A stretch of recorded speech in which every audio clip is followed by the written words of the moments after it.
costume designer for Frozen Jr. at the historic Wayne Theater, and this is where the costume magic happens. Whenever I'm designing for a show, the first thing I do is start to sketch the ideas down on paper. Usually there's about 3 or 4 designs before I settle on one that I'm going to introduce to the artistic team.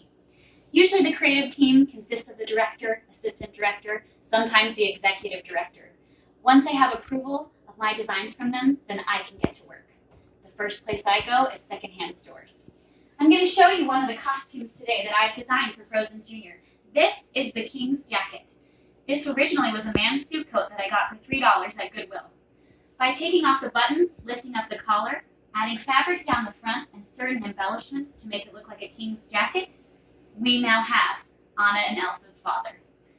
The second outfit I'm going to show you is Elsa's dress. This dress has some special magic. It can actually convert from one dress to another, but in order to see that, you're simply going to have to wait and come see the show when we reopen once everything is back and running. Would you like to make some costume magic yourself today? Come with me, I'll show you something. Included in this video is a pattern for the Elsa crown, or a king crown. Simply print it out and look at the list of materials along with your parents that I have included. Once you have that ready, you can come back to this video and pause at any time when you have questions to refer to what you're going to do. You'll start off with your cereal box. I know all of you are eating lots of cereal right now. You'll trace the crown that you've cut out along the lines of the cereal box. Once you have it cut out, you will then use the cardboard cutout to trace along the lines of the paper. Once that is cut out, you will take whatever adhesive you have available, preferably a glue stick, and glue your paper crown to your cardboard crown.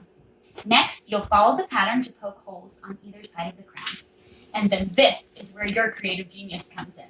You can find anything around the house, markers, crayons, stickers, glue, glitter. Parents love it when you use glitter, trust me. And then add it to your crown and make it creative.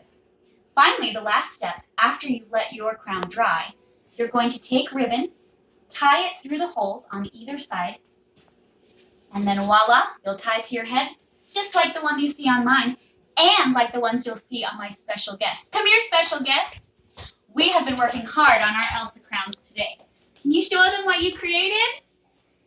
We cannot wait to see what you're going to create. With your parents' permission, please post photos of what you've created on social media using the hashtag #AtHomeWithTheWayne. Happy creating! We can't wait to see your magic!